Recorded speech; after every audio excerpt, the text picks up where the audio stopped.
ของหลอดด้านล่างเลย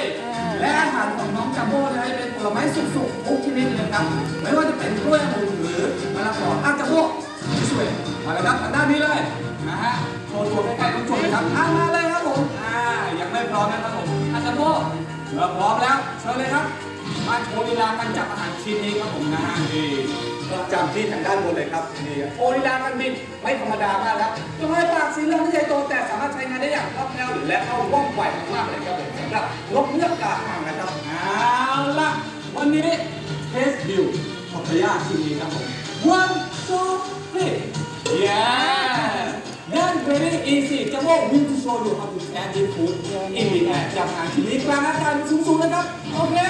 one two three that's fantastic สุดยอดมากเลยครับ when you are compelled by and they are live in a big real tree please give me a hand for